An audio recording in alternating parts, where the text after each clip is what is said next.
Let's head back to the voicemail of Truth and Reason. Hey, love the show. Love the Browns.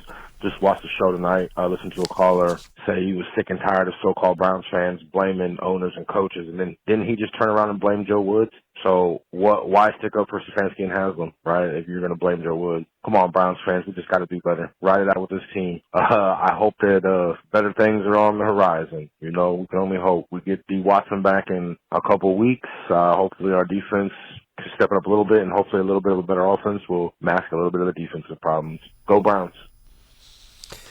Yeah, that's the thing is, Quincy, with Watson, you might be able to outscore the other team. That's got to be part of the thinking at this point. Hey, maybe the defense plays better because they feel like the offense is going to be able to score points. But I don't know.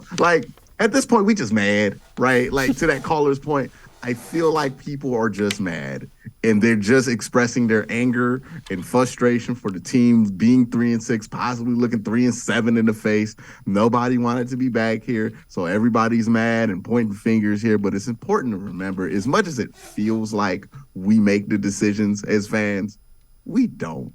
So we don't have to get so out of shape about what certain fans are suggesting, because it's not like Andrew Berry is suggesting this and putting it on the ballot and then we're going to vote as Browns fans, so we're going to switch to 3-4, we're going to fight. Those decisions are not made by us.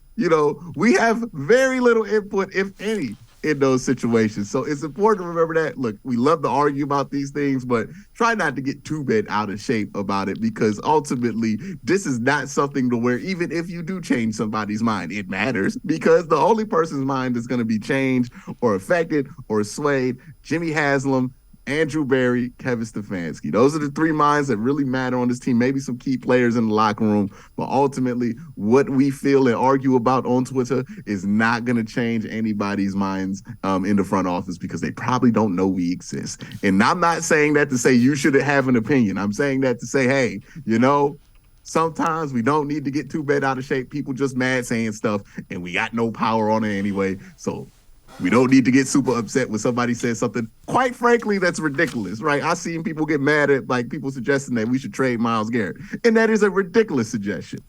But it's a suggestion that does not matter, because we're not trading Myles Garrett, because nobody in charge thinks that. You know what I mean?